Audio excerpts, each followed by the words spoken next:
So, did Adam Page turn heel and screwing the Young Bucks out of a title shot against him and Omega? Very interesting developments here. What's up, everybody? Eric here from That's Wrestling. Thanks for tuning in to today's AEW Dynamite review show. If you're listening to this as a podcast, be sure to head over to the YouTube channel as we do these shows live, so you can join us in the chat, ask questions, and all that fun stuff. If you are watching this on YouTube, you can get it as a podcast on all your favorite podcast apps, pretty much everywhere, at least 50 plus apps that I've seen it downloaded from. Also, share our content around. Head over to iTunes and drop us a review. It really helps. I think we have like 5-star reviews, but nobody's been writing anything. So write something. We can read it out here. Also, there is a Discord server in the description and the show notes if you want to come hang out with us. We talk about wrestling and all types of other fun stuff. If you have a mailbag question or anything like that, you can shoot me an email, eric@thatswrestling.com.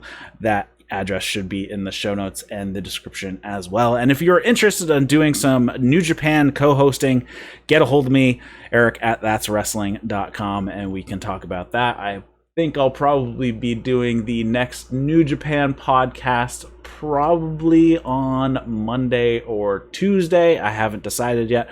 They have the Jingo show tomorrow, and they had the King of Pro Wrestling tournament kick off on Wednesday, so we will be talking about that. But tonight we're talking about AEW, so with me tonight I have the illustrious Dustin West. Yeah, so let's get into it. Let's start on the biggest thing that came out of this, because it happened in the first match. We have Hangman Page screwing the Young Bucks out of a tag team title shot by getting involved with the Gauntlet match that kicked off the show. We have Young Bucks and Natural Nightmares kicking it off, and this pretty much went down as you would normally see Natural Nightmares match. They actually managed to rein in the Young Bucks a little bit here, but of course we do have Dustin hitting a Canadian Destroyer for no reason,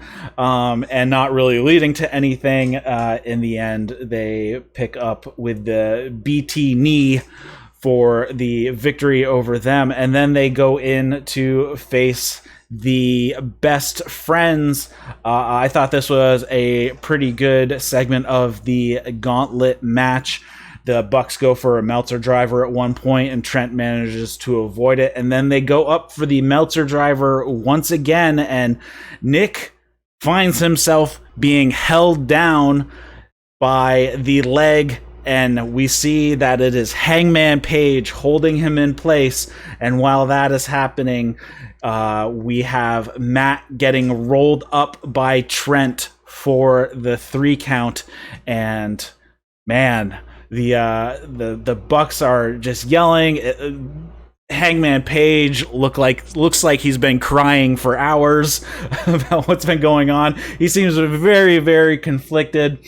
But let's finish this out here, and then Best Friends go on to face FTR, and this really plays in. We have Taylor. He kind of jammed his knee near the end of the Young Bucks match, and FTR just goes after the knee over and over, hitting it against the ring post, just smashing it every which way. And then eventually Harwood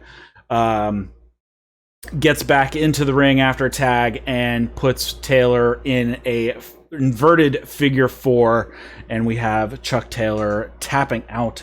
So FTR are going on to face Omega and Page at All Out for the tag team titles. But obviously the biggest thing, Hangman Page holding the Young Bucks leg and screwing them out of continuing on in this Gauntlet match.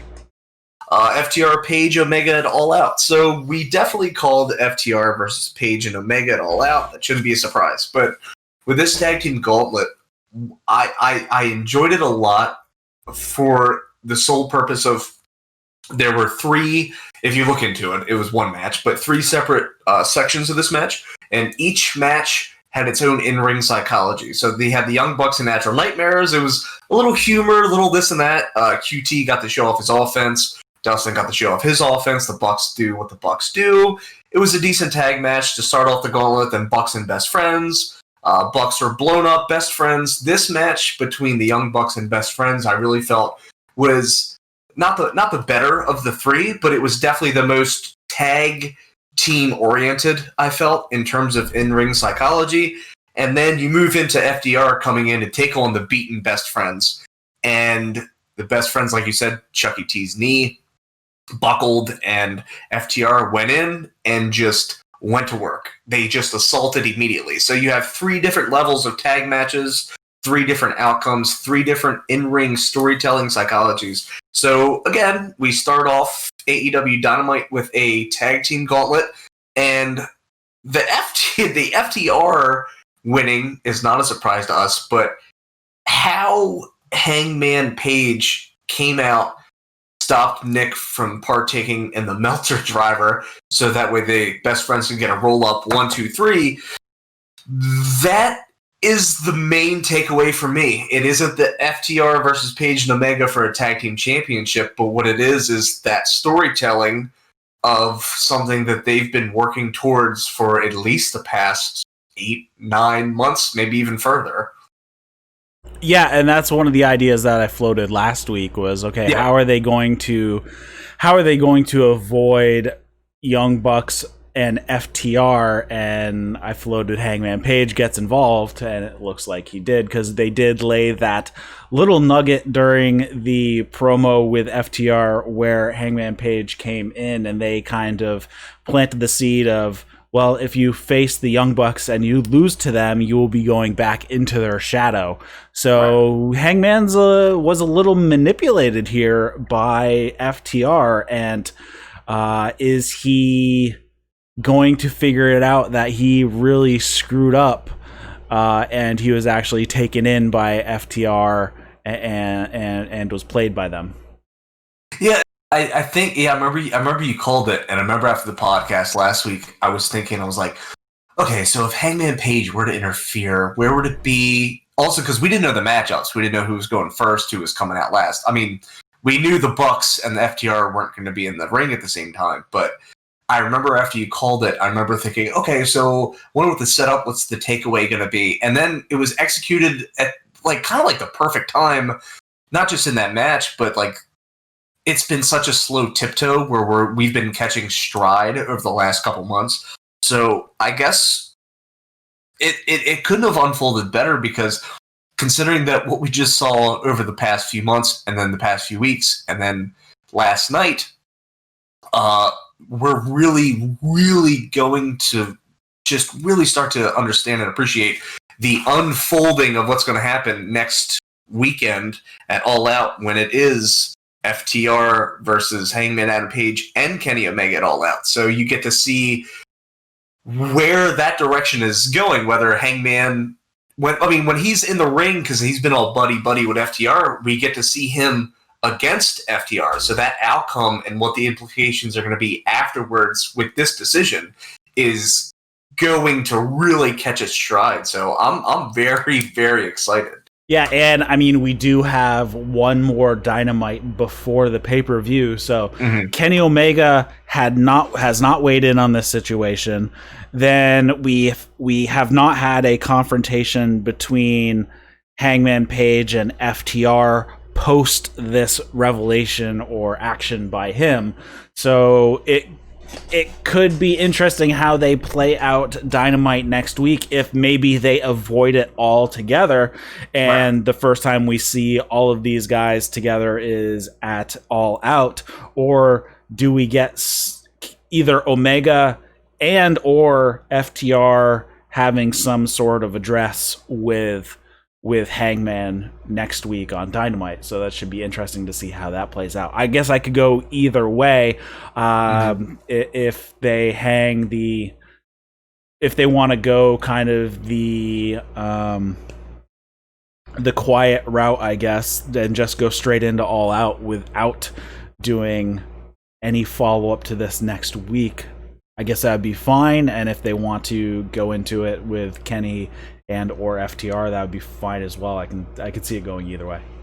Yeah, I don't really have a preference. I guess if I did, I'd just want to get Kenny's take. But what I really do appreciate and I'm not going to be one of those AEW, AEW so much better than WWE, but like they've told the story over the course of a very, very long time, at least as long as they've held these championships. And FTR being in the mix when they came into AEW, I remember thinking, oh shit, we're going to get FTR versus the Bucks. But it unfolded. It was the right tag team at the right place at the right time, because we get a lot more than the Young Bucks and FTR. You get FTR literally maybe playing mind games with the AEW Tag Team Champions, which consist of Hangman Page and Kenny Omega, and the Young Bucks. So you get this other tag team thrown in the mix, and it's a lot more than what I expected it to be. You get these storytelling of just a lot more threads being sewn than I ever really anticipated could happen, especially in the last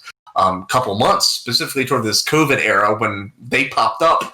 I remember just marking out my living room. But here we are. It's FTR almost essentially dismantling the tag team division in and out of the ring. So, I mean, this is literal storytelling at its absolute finest. So I can't wait to see where this is going to go for sure.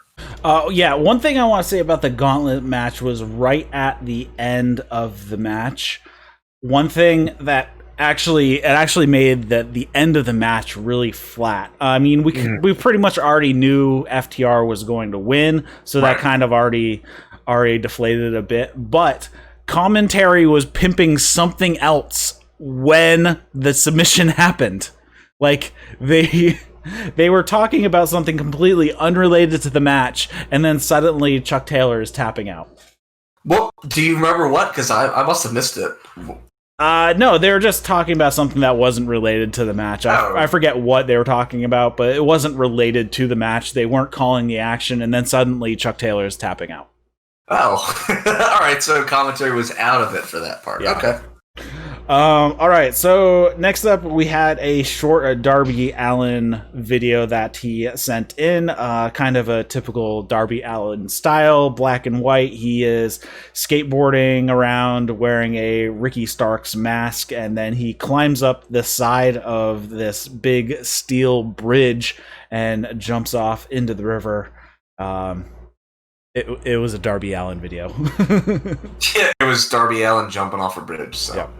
Right. Next up, we have Lance Archer with Jake Roberts, of course, against a jobber, Sean Maluta, I think it was. Mm-hmm. And basically, he beat the crap out of this guy. He goes to pin him. He pulls him up before the 3.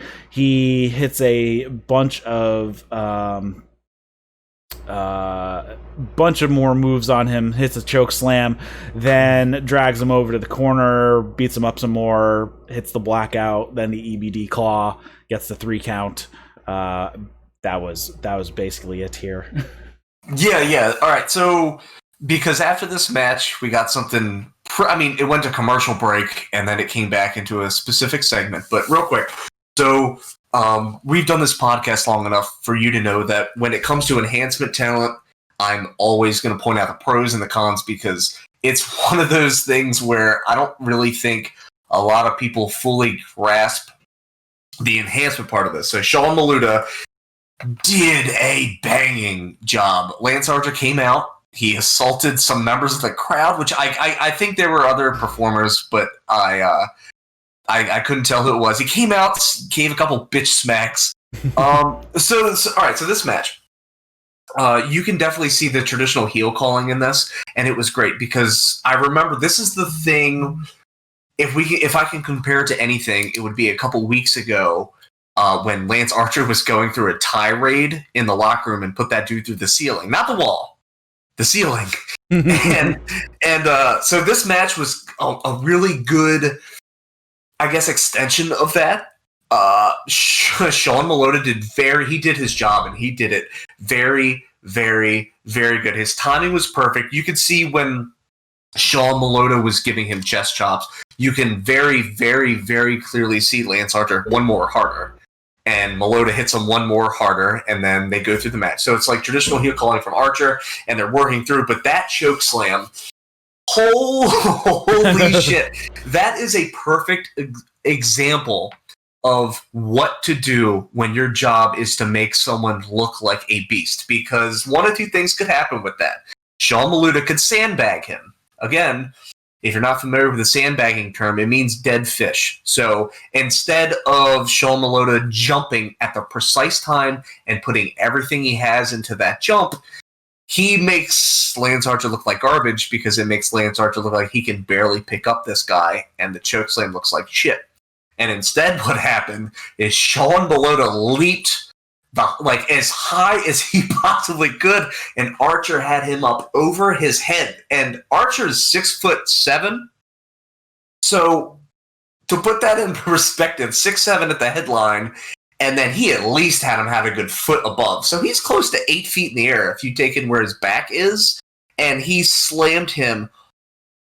Dude, like, holy shit! So I'm like I said, I know it's something. The match was a squash, and then how it ended, like, I mean, he beat the shit out of him. But I'm always going to acknowledge and recognize the enhancement talent in this. So Sean Maluta did a banging ass job. But the match after, Eric LaRoche, I know you want to discuss what happened next. Yeah, so Jake grabs the microphone and he talks about the casino battle royale that they're going to be doing at All Out, of course, and the winner of that match will get a title shot in the future.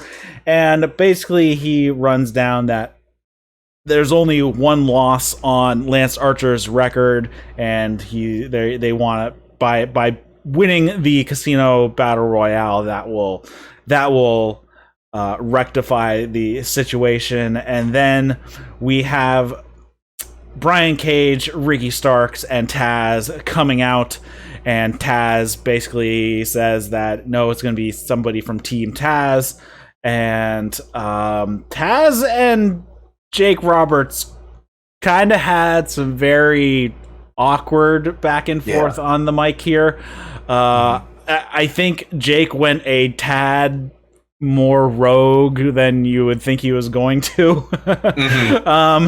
So I think it was kind of weird. And then we have Darby Allin coming out to attack Ricky Starks, and Allin and Starks basically fight their way to the back, and nobody jumps in about it because we have Lance Archer staring down Brian Cage, and it's like, okay, not sure if I want to go help Ricky Starks because I have Lance Archer right here. If I turn my back, that's probably not going to be a good idea.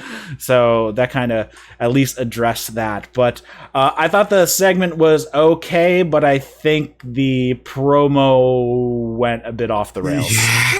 Yeah, so someone that's been in that situation with cutting promos in the ring with an ad lib, hey man, let's go out there and wing it. I can appreciate, but at the same time, Jake Roberts. Yeah, he went rogue, brother. Because Taz, Lance. Oh, by the way, so Jake Roberts doing that one blemish on their record, preventing them, I thought was perfect because he's right. He's absolutely right, and it is unfair. You're like, oh shit, yeah, that's a really good point. And then, so on paper, or not on paper, but they definitely talked. All right, Taz will come out and say a couple things. But Jake Roberts wouldn't shut the hell up, and I love a good Jake Roberts promo. I watched a lot of his shit when I started doing promos myself. But whatever message Taz was trying to relay, he didn't get across. So if you take the weird promo altercation out, because it definitely just felt not cringy, but it was kind of borderline. What we got was Jake Roberts cutting a promo with Lance Archer after he demolished Sean Maluta. Cage, Starks, and Taz come out. Darby attacks Starks. They work their asses to the back. And then we're left with Lance Archer and Brian Cage in the same ring at the same time. Now, Brian Cage is big, but it's like they both somehow complement each other to make each other look larger than life. Because Brian Cage is just this gigantic muscle, and Lance Archer is 6 foot. I mean, he's not a little guy either, but 6'7". And this was something that I don't want to say AEW needed, but when you watch AEW, there's not a whole lot of big guys on the roster. I mean, we got big guys, but like, I think they're really, really, when we get these kinds of big dude feuds going at each other, I think the payoff is pretty well, considering this is a seed planted to lead into the casino battle royale. And so to set up something that traditionally with AEW, with a battle royale, and you get two behemoths saying that they're going to win. No, I'm going to win. And then they're staring each other down. This is going to extend a lot further than the reach of September 5th, 2020 at All Out for sure. Yeah, it's going to be pretty interesting here. We have a quick backstage MJF with his team. He's going to be coming out to the ring for the contract signing with Jon Moxley. He basically runs down one of his guys for allegedly laughing at him, but I didn't see him laugh at him. But anyways, the funniest thing though is that he's using a walker, one of those walkers that have wheels on the front, and he has little tennis balls on the back, and like he gets hung up on something on the way in the hallway. I thought that was hilarious. And then we have a short video package about the AEW women's title. That's just a short actual contract signing with nothing else really happening between Hikaru Shida and Thunder Rosa, and that's about it. Anything on that one? There wasn't much in it. There wasn't much. I mean, it got me pumped. That's it. Yeah. And then we have MJF coming out to the ring with Wardlow and his entourage. And his lawyer and all that fun stuff for the contract signing. Moxley comes out. He was faxed a copy of the contract earlier in the day, so he actually is the one bringing the papers out. This is important later. And basically the lawyer's running down, hey, you can't use the paradigm shift, and they jaw-jack back and forth a little bit. MJF takes a shot at Moxley's receding hairline, and Moxley says, well, you'll get there one day once you reach puberty at least, or you got to reach puberty first. Then we have MJF talking about how Mike Tyson backstage said that he wouldn't want to come across Moxley in a dark alley. Of course, we have the two going back and forth saying that they're going to be the victor, and then talking about the banning of the paradigm shift, that, hey, you know, it will just force me into other creative ways to try to hurt you and rip off your limbs, or not allow you to breathe. We have MJF taking a shot at Moxley's wife, saying that, hey, why don't you let your hot little wife know that I'm single? That gets a little rise out of him, but he sits back down. And Moxley then, well, we have MJF had already signed the contract that when Moxley laid it down originally on the table, throws it over to Moxley. Moxley signs it, and everybody's laughing at Moxley about they can't believe he even signed it. And then Moxley's like, you didn't read the contract before you signed it? And then he's like, oh, that's great. The little thing that I added on page 17, and MJF's like, it was only 16 pages. What's on page 17? And it's revealed that Moxley gets to beat the crap out of MJF's lawyer next week. And if MJF's lawyer does not show next week, then there is no match at All Out for MJF. So here we have, once again, the heel getting foiled and outsmarted by the babyface, which is exactly how these things are supposed to go. They point to where MJF in the beginning was saying how like 10 out of 10 of these contract signings end with this table getting smashed. And I'm thinking, okay, so we're not going to go in that route. And MJF talked for what felt like, I don't know, 20 minutes. Like he just kept going and going and going. And he was cutting good promo. He just kept going and going and going. And Moxley just kind of sat there, okay, yeah, okay. And then they sign, and to get that little nugget, and to see Moxley smile, knowing that he gets to have a tune-up match with MJF's attorney next week, or there's no AEW World Heavyweight Championship match at All Out. It was comical. The delivery was really great. MJF sold it. The lawyer sold it. The team, MJF's cabinet or whatever the hell you want to call it, they sold. Like it was fun, man. Like it was something I wasn't expecting the table to get busted because that's too. I just wanted to see where it was going to go. So next week we get to see the AEW World Heavyweight Champion in a match against MJF's lawyer. So, I mean, I'll take it, man. I thought it was great. I thought it was a fun segment. I thought it was top notch, man. It was a great ride. Yeah, should be pretty good. Yeah, I like the little call out to the table and it not getting broken, and because when Moxley is just about to leave the ring, he's like, "Look, we didn't even have to break the table," and he jumps out of the ring. It was great. Let's see. We have some recap of what Santana and Ortiz did to the best friends over the last few weeks, and it looks like that feud is going to continue. I didn't have anything on that. Do you? No, not anything. It was just set up a match, so it was fun. All right, we have Lucha Bros, Butcher and Blade with Eddie Kingston at ringside versus Joey Janela, Sonny Kiss, Brian Pillman Jr., and Grif Garrison. Very interesting to see basically what would be like the lowest match on the card containing the Lucha Bros. Little strange. Really, I didn't have anything massive to call out in this match. Sonny Kiss did have a pretty good hot tag. I believe they mentioned on commentary, or at least I saw on Twitter, that Sonny Kiss had just finished his college degree, which I knew he was doing. Phoenix, of course, does his crazy running across the top ropes, hits a double stomp to Joey Janela at one point, and then he hits him with some forearm strikes. We have Butcher interfering at one point and to keep Janela from getting a tag, and then eventually Sonny Kiss gets tagged in and really takes out everybody at one point, but misses the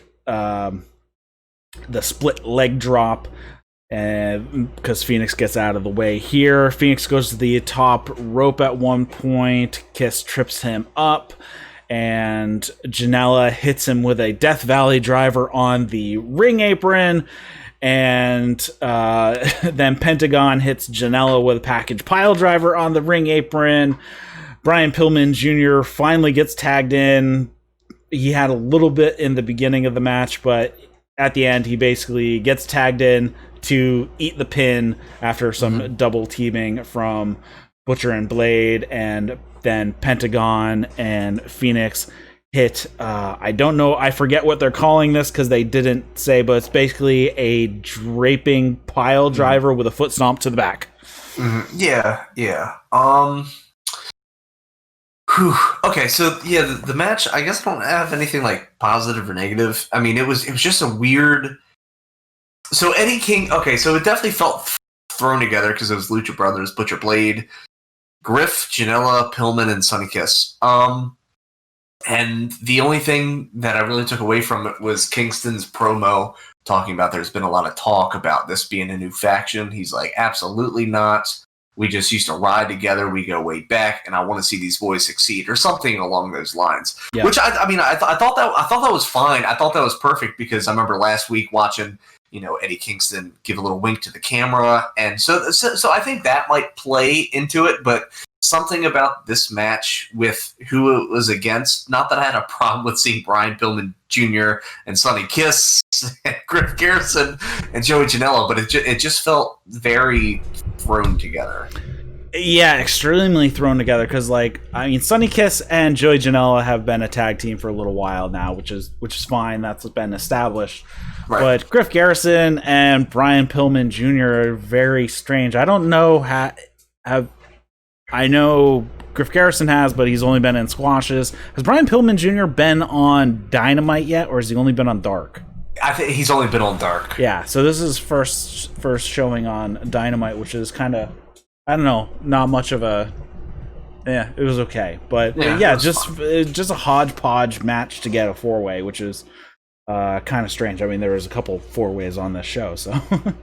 Or I guess the Gauntlet was not a four-way, but it felt... Yeah, but like even then you get an eight-man tag match, and I guess when you go through, like, I guess the tags... or the tag matches leading up to, I guess, just next week and All Out. But yeah, it just felt like such a random thing, especially since Brian Pillman Jr., his first appearance on Dynamite was in an 8-man tag match where they got their asses kicked. I don't know if there's a storyline here or if it was just for filler. But yeah, I mean, it was what it was. Yeah, it felt like a little bit of a filler. Not sure why they needed to even do it. But yeah, after you talked about Eddie Kingston cutting the promo, and then he basically says that it's going to be somebody, it's from Butcher and Blade or Lucha Bros, winning the Casino Battle Royale. So they're just kind of building up that match a little bit. Then we have a quick video package showing Dark Order destroying Cody and everybody else last week. We have Dark Order coming out to ringside. They are carrying a casket and placed it on the stage, and Evil Ono talks about how they've been celebrating since Brodie Lee won the TNT Championship last week. Actually, on on commentary, I know his friggin' JR called him the AEW Heavyweight Champion at one point. He did, and nobody corrected him. Little bummed on that. I was figuring somebody would call him, because he said it more than once too, and I'm like, is nobody in his ear to fix that? Anyways, especially because Jericho is right there too. I thought somebody for sure, but no one caught it, I guess. Right. And then we have Uno talking about how everything that everybody's purchased, this was actually from BTE, so it's got a little inside here where they had a ton of lawnmowers, and that came out of, for those who did not watch on BTE, Brodie Lee was talking about how at his house he doesn't have a lawn, he doesn't have trees or anything, but he went out and bought himself a lawnmower. Actually, he bought himself 6 riding lawnmowers. You know why? Because Hangman. Because Hangman wanted to buy some lawnmowers with some prize money at some point, and he's like, screw it, I'm going to buy 6 of them because I can, even though I don't need them. So that was what that joke was, but that didn't play off well if you don't watch BTE, so kind of strange there.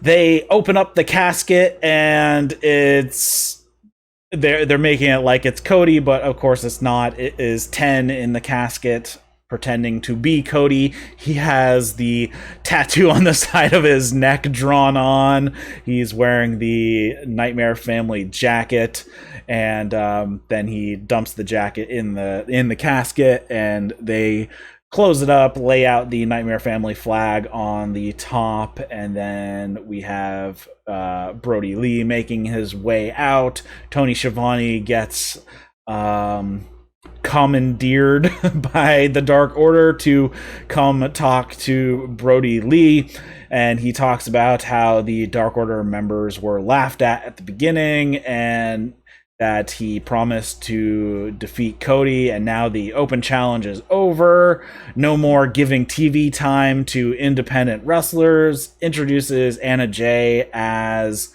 the newest Dark Order member. Did he call her the Queen Slayer? Slayer, that's right. Okay. And then John Silver I gotta talk about this too. John Silver interrupts saying how happy he is and just like freaking out and being a spaz, and gets punched out by Brodie Lee, which was pretty funny. And then we have Dustin Rhodes coming out to attack the Dark Order. Then we have QT Marshall coming out. But both of them are kind of getting beaten down by the Dark Order, and then Scorpio Sky comes out for the save, and Brodie Lee attacks Scorpio Sky from behind at one point. Dark Order quickly takes back control until Matt Cardona comes out, and he helps the baby faces clear out the Dark Order, and then we have a standoff.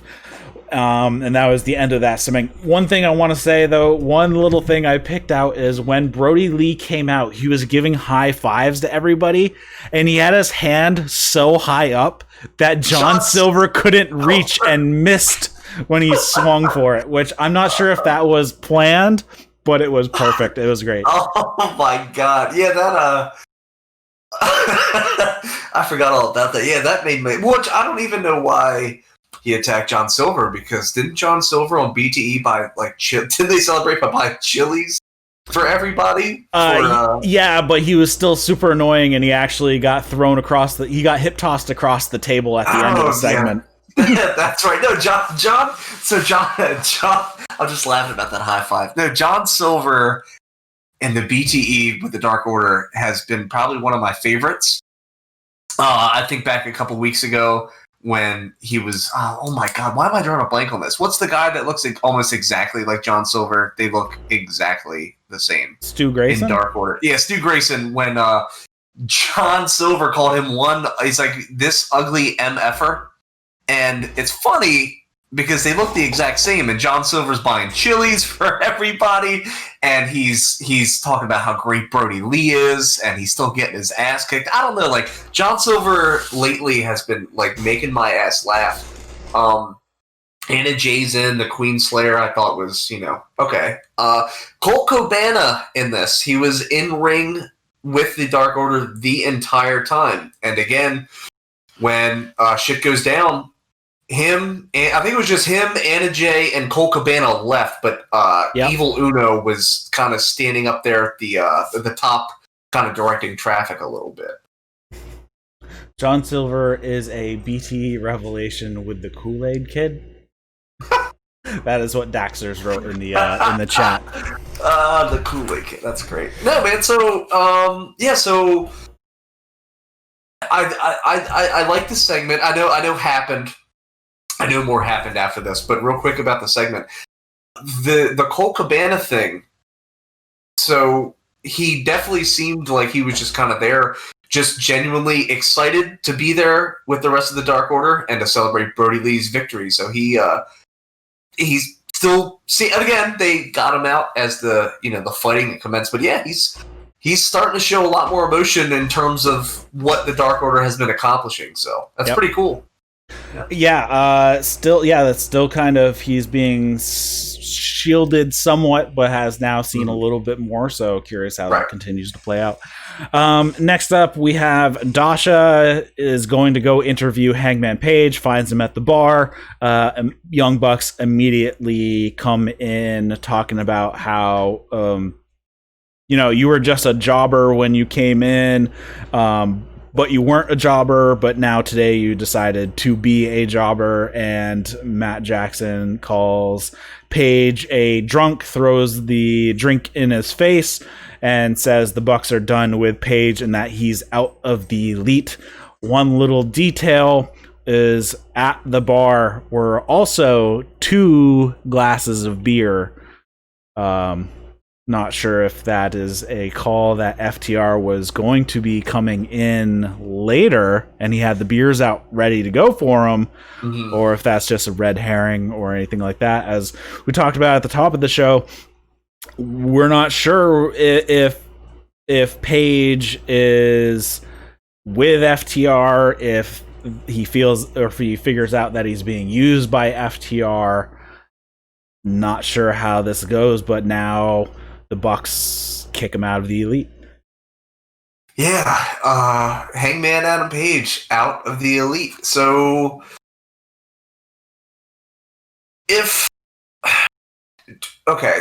so the beers, I want to say that they're for FTR, and they're supposed to meet up at the bar, and then the Bucks came in. But part of me also wants to believe if you can feed off of Hangman Page, because he's been really great selling these kinds of things.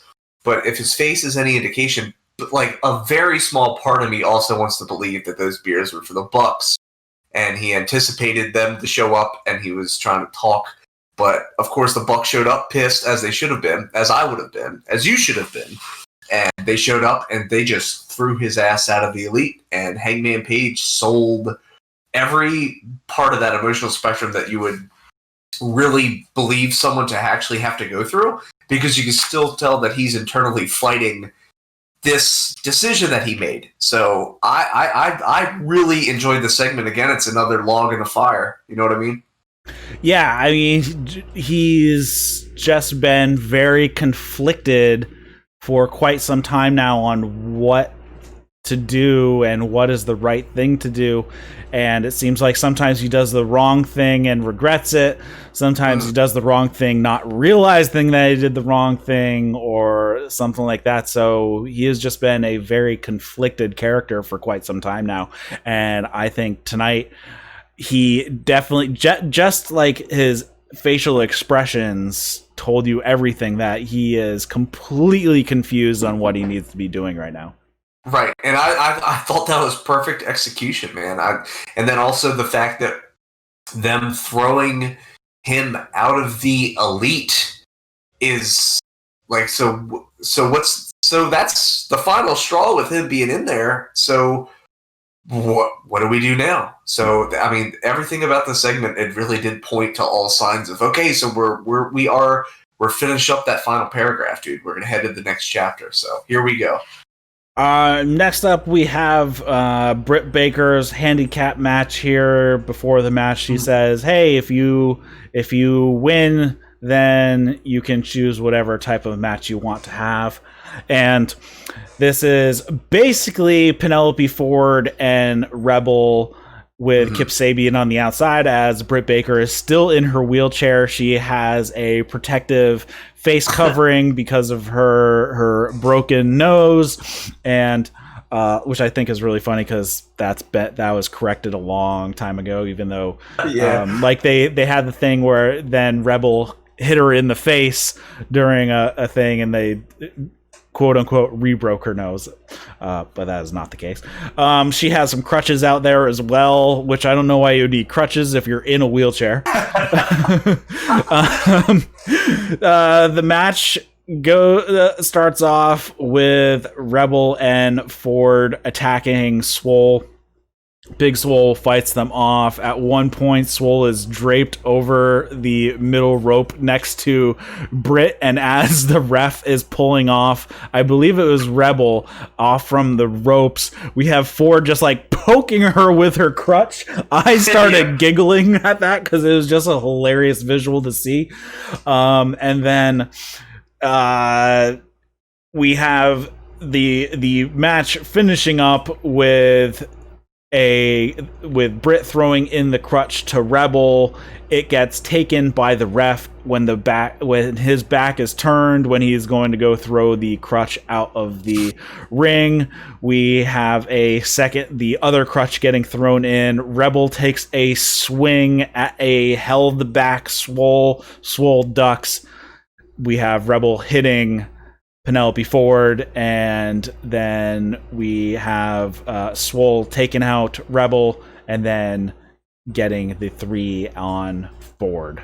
So not a huge... this match was a bit clumsy, kind of strange when you have Rebel, who can wrestle, trying to wrestle like she doesn't know how to wrestle. Kind of strange here. I think there was a couple blown spots here or there. It was just overall kind of a bit of a sloppy match. Yeah, it was. So I've watched this match. I've watched it a couple times. I watched it last night, and then I watched it again. and then I watched about another half of it. So the mess ups for Penelope Ford tripped carrying Big Swole. Reba felt late on the Hurricane Rana. Kip Sabian wore a crop top. Reba sold the awkwardness very well. The finish, basically, Rebel went to go hit Big Swole with a crutch. She ducked, hit Penelope Ford. Big Swole threw Rebel's ass out or whatever the hell she did, and she got Penelope Ford with a 1-2-3. So this match did feel sloppy.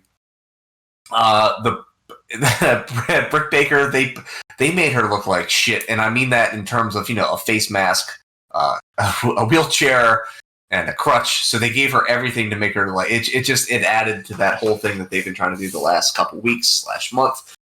This match, so it felt sloppy for two reasons. One, it was supposed to feel sloppy, especially Rebel, who can legit wrestle. I've watched a bunch of her matches. She can go.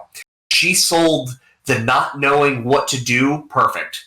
And that tag team with someone who doesn't know what the hell they're doing in a professional wrestling ring, mixed with Penelope Ford, who has been, I guess, a bright spot in the AEW Women's Division. So that right there, how that match carried through, I thought it carried well as it should in terms of the sloppiness and the awkwardness factor. Like, oh, well, so this is definitely supposed to be a train wreck. But at the same time, when you put two female workers in there who haven't really worked together, and I don't know if Rebel's ever worked with Big Swole or Penelope Ford outside, but it also felt sloppy for the wrong reasons. So it was kind of a mixture of both. There was a lot happening. I think we both definitely had Big Swole winning to set up for the women's match of her choice. But yeah, so it was awkward for the right and the wrong reasons. Couple misfires. But my biggest takeaway from this is, Kip Sabian was wearing a crop top the entire time. Yeah, so the outcome of this match, was probably not in doubt, but like I felt this match drag down Swole even more. I haven't been a huge fan of Swole in general. Right. There's some stuff that she does well, but some stuff just continues to look sloppy. And it's like the match with Britt Baker better be really, really good to try to kind of pull out the train wreck that has kind of been coming down. Like the story has been okay, but as soon as you get into the ring, it kind of falls apart. Yeah, I agree completely. So what they've done to push this match over the past months or couple months have definitely had its ups and certainly had its downs. But what it has still managed to do over the course of that time has at least caught my interest a little bit, especially with Britt segments and Swole, getting kicked out of the arena, coming back, like that's all been fine. But then this match happens. And again, I try to give the benefit of the doubt. Like, yeah, it was supposed to be sloppy. It was supposed to be awkward. And it was. But also you had a couple misfires, especially with Big Swole, because the whole premise was for her to win this match. And when she was going to win it, I expected her to, look like, oh, shit. All right, so Britt Baker's coming back, and she has to come back to this. But what we instead got was, a little underwhelming. So I really think that if there's any match that really needs to be no errors, full tilt, balls to the wall, let's go, kind of a fight, considering this is something that, with the story we've been setting up, is Swole has been wanting to get her hands on Britt Baker, and then it ends like this. I think the match leading up to I think this match needs to be no errors, just a good, solid professional wrestling match. Yeah, I think the decision on how to finish this match was a poor one, because I think Big Swole should have looked more like a beast coming out of this match. Instead, it was a slip and fall by the heels that got her the win, instead of her just beating up Britt's henchman. Instead, that would have gone a way farther if she had just beaten up Rebel and Penelope and taken them out on her own, instead of them just slipping on a banana peel and taking themselves out. Because now it makes like Swole didn't really do anything because her opponents took themselves out of the match. Yeah, it was like why it was like watching a cartoon train wreck. I mean, like I understand if you don't want to put Penelope Ford in that position, considering I thought she's been really, really great, and we've talked like months ago that Penelope Ford, I'm very, very high on Penelope Ford because I've seen her, in the indies locally. Like I've seen her, and what I really, really, really was expecting out of this match, I didn't get. And I understand if you put this in, if you're gonna put Rebel in there and get her ass kicked, fine. If you don't make Penelope Ford look weak, fine. If you don't want to make Big Swole look a certain Big Swole is very, very strong, and she is very talented. So somewhere in throwing this match together, you need to figure out what you're trying to do, because, like you said, what it turned out of, and you can pull out this match 100 different ways where Ford doesn't look weak. Rebel looks like a goof, but still looks like, okay, she's got some offense in. Britt Baker is out of the equation. She's doing what she does, and she was doing it well. So you definitely, the biggest takeaway should have been Big Swole looking like a fierce powerhouse competitor, ready to get her hands on a heel who's been kind of a dick to her. But it just felt like the heels were self-collapsing, and I don't like that. It doesn't really give me a good grasp or feel or hope for the match. But I'm really hoping once we see Baker and Swole in together, considering what Britt Baker I think can throw together, I really think. I really think Big Swole is gonna do a lot better one-on-one with Britt. Yeah, I mean, like, even the way it went down, I don't think there's a reason for Ford to be the one eating the pin. Rebel should have eaten the pin anyways. There's no reason Penelope even getting crutched by Rebel causing the pin. She shouldn't have taken the 3 count, and they could have reversed it, and she hits Rebel, and then Swole takes out, she hits Dirty Dancing on Ford to just like knock her out, and then pins Rebel. It would have been a much better, and somebody just slipped and fell on the floor. No. It would have been a much better finish to the match, just kind of reversing those roles a little bit, because like I said, it makes Swole look. It didn't make Swole look strong. It made her look weak on how it went down. Well, like in my mind, I definitely saw Penelope Ford and Big Swole like having a clinic and putting it together. So in my mind, this match here. All right, so here's what I expected. I expected those two to go at it, and I expected Rebel being very hesitant to get in the ring, and I expected Britt Baker to yell at her the entire time, which would eventually cause her to slip up. And I expected, of course, if the offense from Penelope Ford and the offense from Big Swole would have gone back and forth a little bit, and we've got more of it, and then the finish would have happened after a couple different spots, fine. Like, I might have been a lot more lenient towards it, but it just felt like a self-collapse on the heel side, and I don't think that was the way to do it. Yeah. After the match, we have the Dark Order coming out, and then Anna Jay comes out to offer Tay Conti a contract to join them. She's hesitant to take it, and then she hugs Anna Jay, but still looks confused about the whole situation, so not sure if she's actually going to join or not. But all in all, I thought Tay Conti was kind of the standout of the women's tag cup, so not a down on having Tay Conti come into AEW. Do you think Tay Conti joins Dark Order? Mm-hmm. I don't know. Yeah, but part of me wants to say kind of yeah, but at the same time, I think Anna Jay being the Queen Slayer, I think you need to put her in a feud with somebody, and it doesn't have to be Tay Conti, but I think a good foot in the door might be someone who they tag together, they work together, they trust each other, and then that same tag team partner says, no, I don't want to do this, and then you start building up the Queen Slayer, so to speak. So I kind of don't want to see her join. Yeah, kind of interesting where they're going to go with Anna Jay, as she is very green.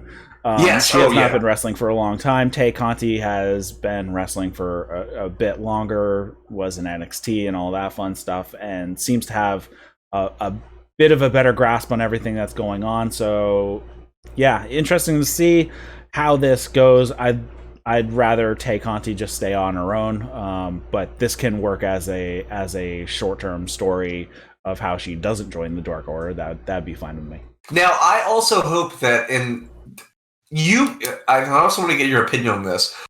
I hope that literally no one joins the Dark Order for the next couple of months, because I don't want to see people get brought in too early. I don't want to see people get cut too early. I think the group that they have now is perfect. The BTE shit they have is great. The things that they've been doing. Brodie Lee's promo, by the way, last night, after, when he was talking about it for the Chaos Broke Out, was so good, and it felt so generic. I think where the Dark Order is, I think you should focus on one thing at a time, and as of right now, I guess still Colt Cabana. But I'm really hoping they don't just go kind of balls to the wall right out the gate now. Well, we have a fun mailbag question addressing something like this, so we'll talk about that in the mailbag segment. All right, next up we have the final match of the evening. It is a tables match between Sammy Guevara and Matt Hardy. They have a slightly different rule in AEW, and it's a good one, that going through the table has to be the result of an offensive move by your opponent. You can't just slip and fall or send yourself through the table. So, nice little change. I always hated those finishes, like somebody slips and falls or lays somebody up on the table and they roll off and they send themselves through a table. That was always stupid. This match starts off with Hardy attacking Sammy and tries to choke Sammy out for a bit, and then we have them fighting onto the outside. They're setting up tables. They tease powerbombing each other through tables and whatnot. Then we have Hardy getting a chair and attacking Guevara. And then where we have Guevara gets sent over the guardrail at one point, and then, kind of strange, I was watching on a fight, so it was fine with me, but they had like some major spots in the commercial where both of them send themselves through tables. Sammy gets a huge gash on the side of his head going through a table. Definitely was not planned, but hey, it worked out, so kind of adds to Matt getting bloody a couple weeks ago. And actually, it looks like Matt cut the inside of his mouth, so he was bleeding as well. We have we come back from commercial at one point, and we have Matt Hardy hitting a side effect on the apron. And then we have Hardy getting Guevara on a table, but he ends up putting himself through it. Guevara snags a chair, but he does not manage to hit Hardy with it. Hardy then hits Guevara with the chair, and then puts Guevara's head through the chair and hits him with a twist of fate, which was awesome. Yeah. And then Hardy grabs a table from underneath the ring that has deleted written on it. He sets it up. He set it up on top of an open chair. That was a very strange. I'm like, I'm not sure where this is going. And then he puts Guevara on the table. He starts making his way up to the top rope. But Guevara gets up and then suplexes Hardy through the table for the win. This felt like they were short on time. It felt like the end of this match, just like they had to go straight to the end. Well, yeah, I mean, by the time they came back from commercial and shit, it was they had 7 minutes, I feel like, to put together. Also, if you subtract the minute for the final, they probably had between 6 to 8 minutes to do this match. I didn't have a problem with it. So the apron moves were 100% a theme last night. Yeah. So, Eric, have you ever taken an apron bump? No, but I'm sure it does not feel good. Oh, no. They They suck. I will take 100 bumps in the middle of the ring, back to back to back, before I take a specific apron bump, dude. It is. I can't. If no one has ever done it and no one ever experienced it, it doesn't give. It's literally the one part of the ring because it's connected to the outside perimeter and the post, so it's not supposed to move or give. It sucks so much. The first time I took an apron bump, I knocked the wind out of myself. So it definitely hurts. So they had 7 minutes to put together a tables match. The idea of you need to physically put someone through a table, like a weight was lifted off my shoulders, because if you were literally to do those rules of if you go through a table, you lose. So you're just having a wrestling match and you have people avoiding a table.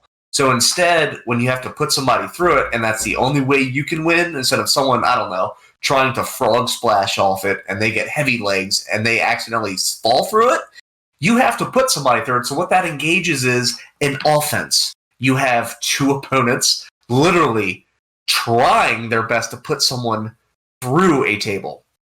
So I loved that they emphasized that rule multiple times. I thought it was great. Sammy Guevara sells the Twist of Fate better than anyone. And I mean anyone in any promotion Matt Hardy has ever worked in, excluding, of course, Pro Warrior Alliance, PWA, bang, bang. But Sammy Guevara just sold it. And then when I saw the chair, I'm like, oh, shit. Like, that sucks. But when he put the chair underneath the table, I remember thinking, oh boy. So what's the game plan here? Yeah, it didn't really do much. It didn't, because you gotta put them through it. If anything, I mean, at that point you're just trying to, like, I guess, hurt somebody. So I don't understand why that got added from the outside looking in. You're like, oh, okay. Well, that's certainly going to hurt a lot more than just putting him through a table if you have something in the middle made out of steel to break his fall, for sure. But I don't know what segment ran fast, because nothing else. I mean, I guess the women's match did feel a little rushed, but it was sloppy. But like, I feel like they were certainly winding down. So Matt Hardy and Sammy Guevara in 7 minutes had to put together a tables match, and you could see in that match, Ref Aubrey Edwards, and she's so good at this. You can see the communication relay back and forth. And I've seen some of those things in person. That's a time cue. You can see, like, so we're back from commercials, so where are we at? How much time do we have? What's this? And you could definitely see the gears turning, especially where they were trying to relocate themselves from one part of the match to the next. So they 100% were rushed. But I thought in 7 minutes, it wasn't bad. No, it was all right. Yeah, I don't think this is the end of the feud, though. It didn't feel like the end of a feud. Dude, because they wanted to do this one. I mean, I'm thinking back to the. Oh my god! Yeah, the Stadium Stampede.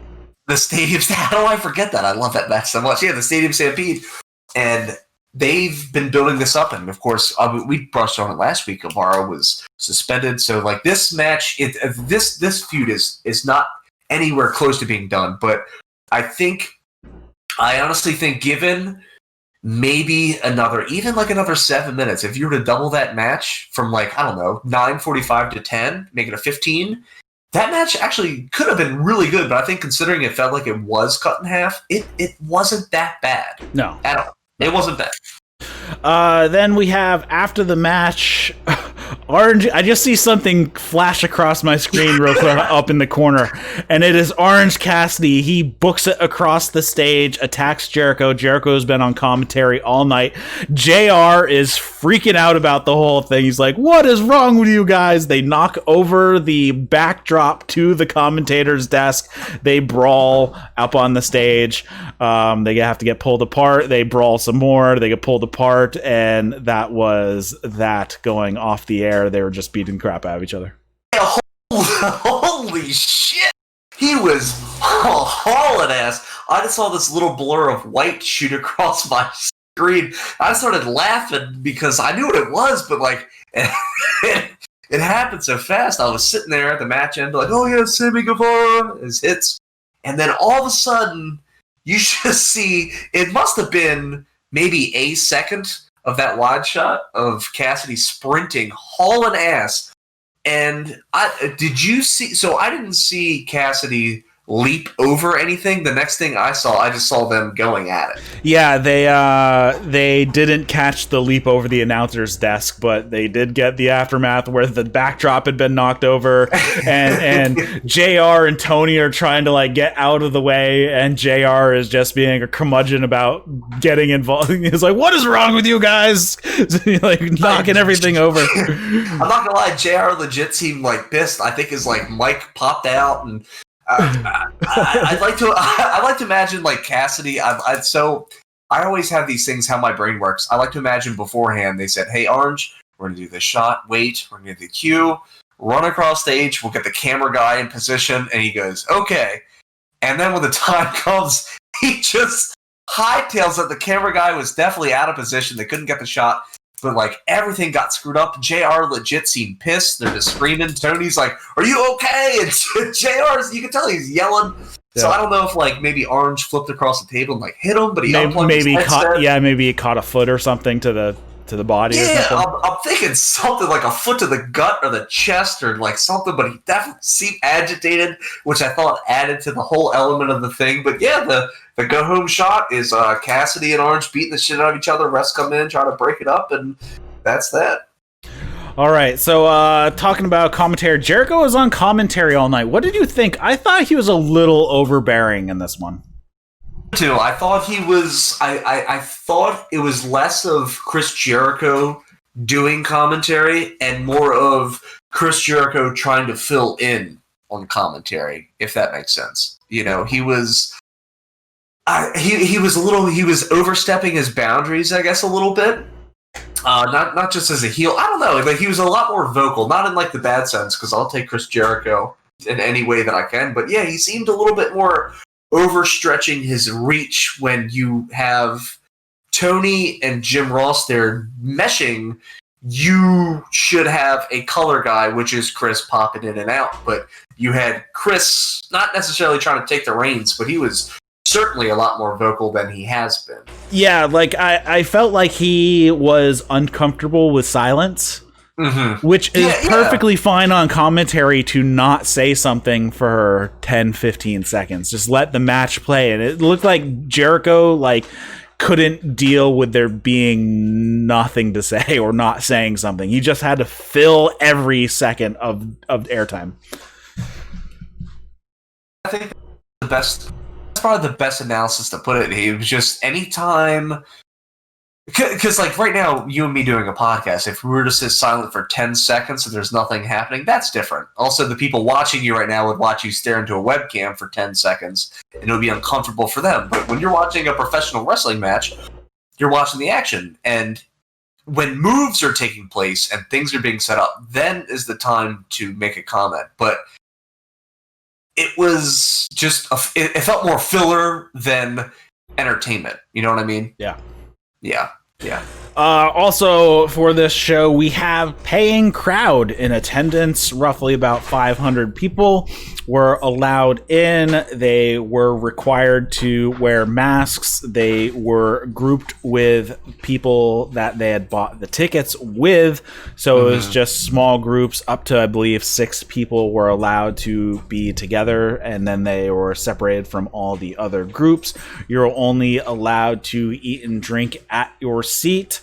And I believe there was spacing at the bathrooms and all that fun stuff. The camera trickery did make it look like people are packed a little bit tighter, but that's just what long lenses make it look like, that they were stacked on top of each other, but they were not. I also saw a report that there was at least one person who was kicked out because they were not wearing a mask properly and were told and were warned, so they got kicked out. But all in all, I think the crowd added a little bit, but I think they were not properly mic'd for how far back they were put. I think they needed to shoot some long shotgun mics directly at where the crowd was sitting, because usually most of the sound is coming from around ringside. I just don't think they mic the crowd correctly. Yeah, I felt that almost immediately because like you'd see these guys come out, especially Moxley, dude. He like anyone that came out, and Jericho when he came out in the beginning of the commentary, they're singing the song, and you could tell like Jericho was legit very excited to be in front of a crowd again. I mean, I'm in the business. I'm working towards that. I know. I yearn for that. That's what you go for, man, because you go for that reaction. And all you kind of got was, it was the ringside guys. And when the guys went out there, they definitely were pointing and yelling and trying as much to interact with the crowd as possible because they missed it. But I definitely heard more from the ringside than anything else. Oh, real quick. Eric, did you see, I don't know how you saw it, because my wife made me rewind it, and we both just started laughing. There was a part when they showed like a crowd shot. It looked like there was a guy helping another guy with his mask, like pulling it up past his nose. Did you catch that? I did not know. Okay, so there was a spot, I don't know if the guy had his mask down. I don't know, but there's a shot where like they were drinking Michelob Ultras and they started to do crowd shots, and this one guy had his mask all the way up. It was covering his nose and his mouth. And this one dude, his I don't know if he was struggling to get his back on, but his buddy just helped pull it all the way up over his nose and shit. And I don't know why it made me laugh so freaking hard, but dude, I don't know. It was, but considering that people that when they do the crowd shots, everyone was very respectful. They were wearing their mask the entire time, chanting unless they were drinking. I don't know, man. I besides the audio not being directed towards the very limited, because what do they have? 10% capacity? Yeah, so about 500 people. Okay, so you can you can make 500 people sound like 10,000 people, but regardless of what they did with that, there was still this sense of urgency in front of those people when they sold out for a very limited capacity. You could definitely tell the talent went, all right, man, we got a live crowd, brother. Let's rock it. So I definitely thought that pace, that mindset, I could definitely feel that over the course of the entire show. Yeah, and there were reports as well from people who were actually in the crowd that said the crowd was way louder in person than it came across on TV. So I think if they just moved some microphones up, because they did place them, no one was on the floor, and no one was in that lower section either. So they put them, except for the family and friends who were part of the crew and all that fun stuff. They put them all in the upper levels. So if they just move some microphones up there, they can hang them from the lighting rigs and everything and just point them directly at them. They could definitely get the sound a lot hotter, and hopefully they will make that adjustment.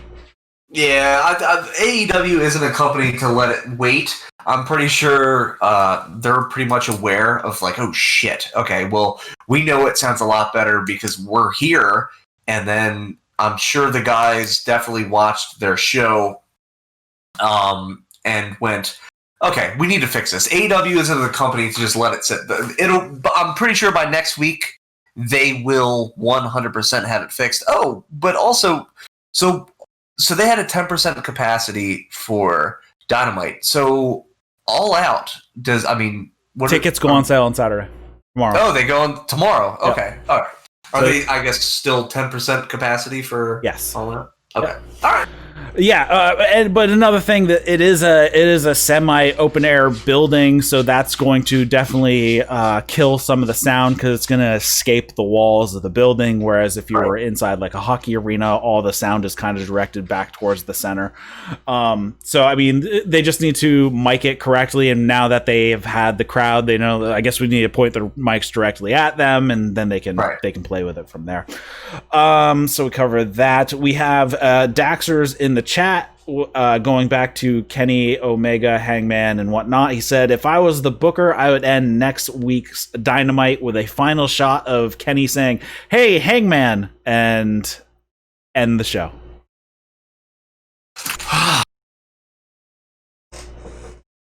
Can you say that for me? Can you say that for me one more time? So he would end the episode of Dynamite next week with a final shot of Kenny just calling out to Hangman, "Hey, Hangman," and like the Sopranos cut to black. I'm picturing that in my mind. That wouldn't be bad, but also at the same time, you have to understand that. I mean, we have Omega and Page still heading in to defend their championships together. Yep. So it's one of those things where, yeah, like that would be dope if they weren't. At least in my opinion, I mean that's a good Dax. I mean Daxers that would be badass. But if they weren't tag team champions together and they were just a tag team, yeah. But they have to defend against FTR. So if you do a send off with that on an episode of Dynamite before they have to do a title defense, I don't know if I would dig it. I mean, it would be cool as shit, but I think that would be a perfect place for a different setting. Yeah, or maybe just a slight tweak to that to give it a slightly different cliffhanger, but yeah. And then we also have Pete writes into the mailbag. I'm going to sum up a little bit of his email. Says he's been watching since the 80s, lost interest, picked it back up when Hulk Hogan was heel, lost interest again, picked up for some TNA, lost interest again when they fell apart, and now an avid AEW fan enjoying the podcast. Thank you very much. Wanted to throw out a scenario for you. I love big surprises in wrestling, and I think AEW has had some success doing that. They take chances, tell good stories, which I think are essential. So, if they take Cody off TV to sell his injury, meanwhile, the Dark Order gets in a program with the Nightmare family, building up Brodie versus Dustin at some point. They tease a new masked member is coming, time for changing everything, and the new member comes out masked to aid. Brodie attacks Dustin after destroying the Nightmare family. It is revealed that it is Cody joining the Dark Order, to the dismay of a tearful Brandy. What do you think? Dude, I don't think I'd like that at all. I really don't. I mean, like, I'd like. So on first glance, I don't think I'd like it, because not only would be a teary Brandy, I may also be marking out my living room depending on how many Jack and Cokes I had, because I may also be tearing up. But Cody, Nightmare family, leaving, coming back, he's a masked member. What does that do for the Nightmare family? What does that do for Dustin? I don't think Brodie Lee. I think if anyone else, I think that could be fine. But I don't think Brodie Lee. I like the idea of Brodie Lee being the Dark Order. You know what I mean? I like the idea of Brodie Lee not carrying the Dark Order, but like being. He's the entity. He is the heart, the soul, the blood, the pulse. He's the Dark Order. And if Cody were to disappear for, I don't know, okay, let's say hypothetically 6 months. Let's just say 6 months. It was a hell of an ass whipping. And he comes back as a member of the Dark Order, I'm probably gonna throw my fist through the television. You know what I mean? I get the excitement. I get like the head turning aspect. I get the talk, the gossip. I understand that, but what does that do really for either side? You know what I mean? Yeah. What does that do for Brodie? Even then, what's it do for Cody? What would his motivation be to even join the Dark Order? One, we'd have a problem. We probably don't want somebody joining the Dark Order that would overshadow Brodie. Right. That would cause problems there. I mean, it could go really crazy. I mean, it could be interesting, but I think you'd have a problem because Cody would be overshadowing the leader of the group. Also, could you go the route of Cody being an infiltrator, but beating up the Nightmare family to do so, to destroy the Dark Order seems like kind of a weird way to go. Yeah, I think it would be a very, very out of character thing to do to take such a hard turn. So I'm thinking what they're going to do with Cody. Well, I think we talked about it last week. Just when he comes back, he's either going to be continuing down and turning harder heel, or he's going to be the guy who understands, oh man, I got way too cocky. I did this and that, and I really screwed up, and I'm gonna get back on the right path type of baby face. I mean, those are kind of the two ways to go. I think the best way to go would turn him back towards being, white meat babyface and recognizing his flaws in what caused his downfall and rectifying those. I think that would be the better story to continue that, and somehow making the Nightmare family a little more cohesive would probably be in everybody's best interest. Yeah. So this is Pete. You said yes. Pete. Okay. So. All right, so Pete, I'm assuming you're listening because you like the show. Thank you for also listening. If you like us enough, you can go over and give us a 5-star review. He is in the live chat. Okay, perfect. All right, so Pete, let me say something about this. I love the fact that how they built up the transfer to the TNT Championship has been perfect, because week after week, we'd see an open challenge between Cody and someone. We saw Warhorse, Sonny Kiss, which I thought looked great. We had Lance Archer. We have had all these matches, and Ricky Starks. Yeah, Ricky Starks. Eddie Kingston. Eddie Kingston. Yeah, exactly. Like, you've seen all these. So he's just gone up and up and up and up and up, and he's added different matches, different kinds of tactics. And I remember in the beginning we were a little bit like, all right, so these heel tactics with Arn, where are we going with this? Is he turning heel? And then every single different opponent was a different match. And what that did was the person builds the championship. The belt doesn't make the champ. So we've seen this week after week, and then after week after week on a consecutive basis. We've seen the opener being Cody versus somebody. We've seen the main event in Cody versus somebody. So all we've seen is this build towards this championship, and Cody has solidified and cemented what the first ever TNT Championship is, what it takes, what you have to do to beat the man, and then Brodie Lee beat the shit out of him in 4 minutes. So what you did was you just built up someone who I think that makes, one, Brodie Lee look stronger. 2, it made Cody look like a better champion. 3, you made Brodie Lee come off as a super, super heel, and you made Cody come off as a super, super face. Cody's also off television for, I don't know how long. Let's just say 4 months.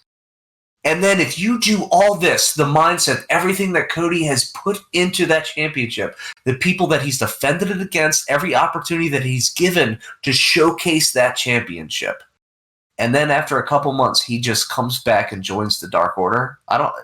You know what I mean? Like, it's with like I said, with anything else, it could be great. But with that, I think of all the feuds that they've been doing, and they've been doing very solid with the World Heavyweight Championship, the TNT, the tag teams, Paige and Omega have been defending.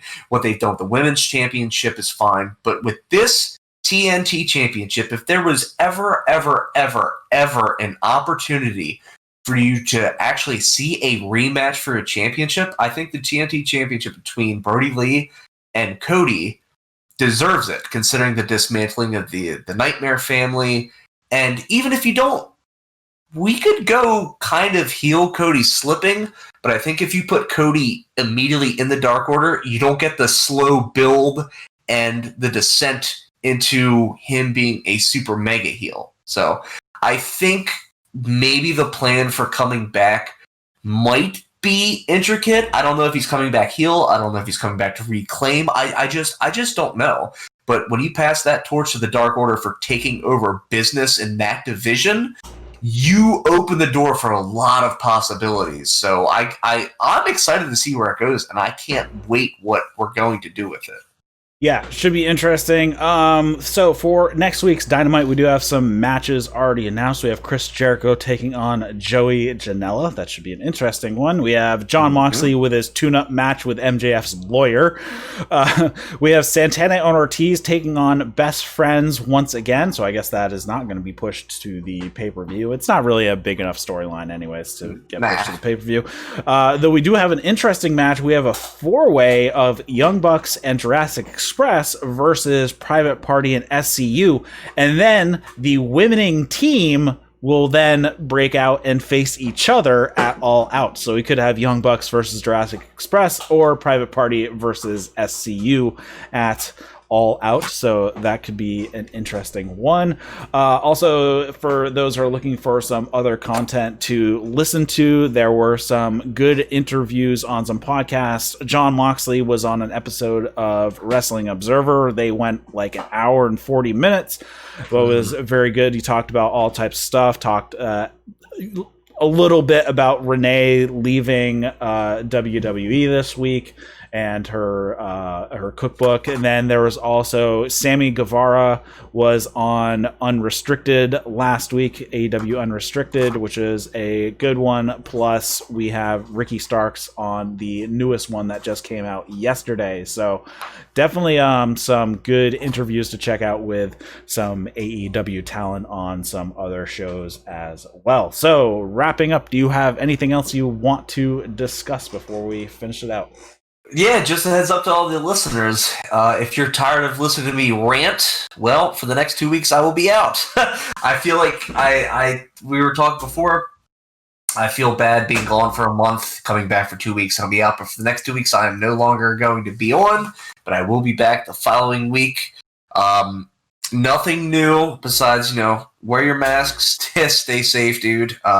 Support local wrestling, facebook.com/Pro Warrior Alliance. Yeah, so for That's Wrestling, we're going to be back next week, normal, because AEW... Well, actually, we should probably talk about that. JR said, we think we're going to be on next Wednesday.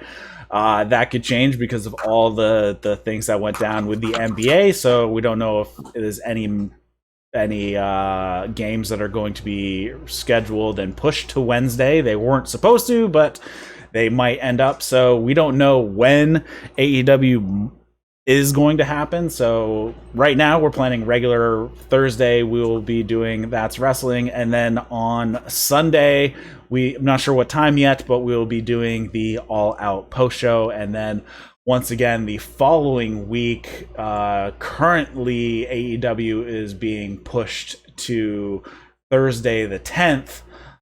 So then we'll be back on that Friday. That is the current schedule. Obviously, if AEW moves, we'll be moving around. So be sure to subscribe to the YouTube channel, because as soon as I put up as soon as we know, I'll be putting up the live stream when it's going to happen. And if you hit the bell notification, it'll alert you as soon as I make the schedule. So it'll let you know as soon as when we're going to go live, and then lets you know when we go live. So definitely something to go over, a good reason to go over to the YouTube channel to check that out. If you're listening to this on the YouTube channel, it is available as a podcast. If you're interested in doing any New Japan co-hosting, shoot me an email, eric@thatswrestling.com. Any mailbag questions like Pete sent in, send them to the same place, eric@thatswrestling.com. Link should be in the show notes and the description. So my name is Eric LaRoche for Dustin West. Thanks for listening to our AEW post show on That's Wrestling. See you later, guys.